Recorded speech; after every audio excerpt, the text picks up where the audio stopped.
So this morning on Twitter, most of us were greeted to a message that was not great. It was not good to see this, but I think there's at least a bit of a silver lining to this, which we'll talk about. But it does sound like it's going to be a long time before we see Metroid Prime 4 in any playable fashion, even a cinematic trailer, because Nintendo did take to YouTube and they told us that Metroid Prime 4 has restarted development. This was from Shinya Takahashi, who does oversee pretty much all of Nintendo's published titles. Just in general, he oversaw, of course, the last Metroid release with Samus Returns on the 3DS.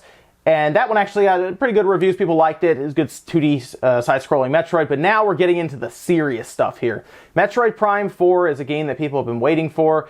And when it was announced, it was I guess you could say the After Effects reveal of the century, right? We were all really excited for what was essentially something that was a title, and then of course the After Effects thing. So it's not to the point where we've seen any type of gameplay, even a screenshot of the game, but the excitement was there. We really, really want to see Metroid Prime 4, but if you remember, at the time, we found out that Retro had nothing to do with the game, which is weird. They did all the other Metroid Primes. Why wouldn't you call in the studio that knows what they're doing, a Western studio working with a game that is more popular in the West? It's not super popular in Japan, and like whenever the media creates end up coming out for this game way in the future, we're not really expecting big numbers there. It is a Western game, so it was very odd to see them bring the game internally and have a studio internal, and then we find out that apparently Bandai Namco was helping work on it, and they were going to be building it in Unreal Engine, and a lot of these things started to kind of sound alarm bells to some of us, right? We kind of saw it and we said, that's weird. In the meantime, we had no idea what Retro Studios is doing. It's now rumored, of course, that they're working on Star Fox, and they might have finished that game up at this point because they are shifting to Metroid Prime 4. And like I said, there's some good and some bad here. The bad is completely obvious, right? The bad is that we're going to have to wait probably, and I'm not even kidding, 2022 maybe for Metroid Prime 4. It could be one of the last games on this generation of the Switch, because I say generation because who knows what the next system will probably be like the Switch 2, or who knows, they'll call it something probably weird, but it's going to be a while. It's probably going to be 3 years before we see Metroid Prime 4 released at the earliest, because the one thing I took from this video, which by the way, Nintendo, you made this thing sound like we were just not, like it was just over. Metroid Prime 4 is like canceled. That's what it felt like. Go back and watch that video.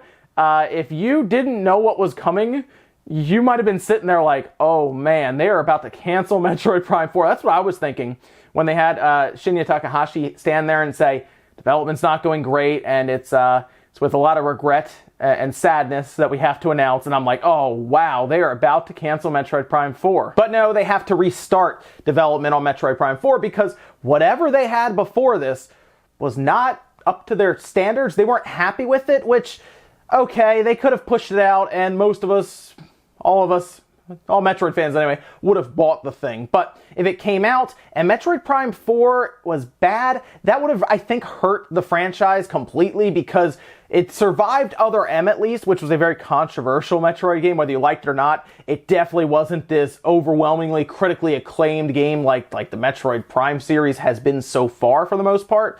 But it wouldn't have been good if they did that to the Prime name. And if I'm Retro Studios, I probably would have been annoyed by that as well, because they built up the reputation for a Prime to be a high-quality game, a series that you know you're buying into, and it's a AAA game, right? It's Metroid Prime, and you know you're going to get an awesome game out of it. So they've now shifted development to Retro Studios. It sounds like they're just scrapping what they had. Maybe they'll keep a few things like art assets and stuff, who knows, but it sounds like they're scrapping and they're restarting development, and it's Retro Studios because it's pretty much going to be taken over. It does sound like there's going to be some internal help from Nintendo to Retro Studios, which isn't surprising. That happens a lot, where Nintendo will push studios around internally that they probably don't even have really names for, or that have been public. We don't even know the name of the studio that was working on Metroid Prime 4, whatever that internal studio was, I don't know. It's just, we know they were having Bandai Namco help a lot, apparently, with all kinds of tasks that were probably programming. But more than likely, what happened here, and the reason Retro is now involved and is taking over, is probably because of the direction of the game. It's a first-person shooter, right?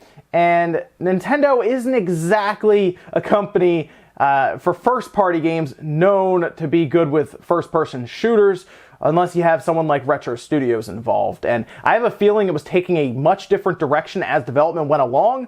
Like, there might have been, we don't really know at this point, but there might have been full sections where it's not even a first-person shooter. I'm not even talking about the morph ball sections. There could have been points where you're just walking around as Samus as in a third-person view or something, which, trust me, if they put that out with Metroid Prime purists, there would have been some problems. Like, if it wasn't even a third or a first-person game, also possible, that could have been a problem as well. So who knows what happened there. There's also the possibility that performance might not have been great with how it was shaping up. It sounds like they were working with Unreal Engine, and the real Unreal Engine test we'll see from Nintendo is going to be Yoshi. We'll see how performance is there.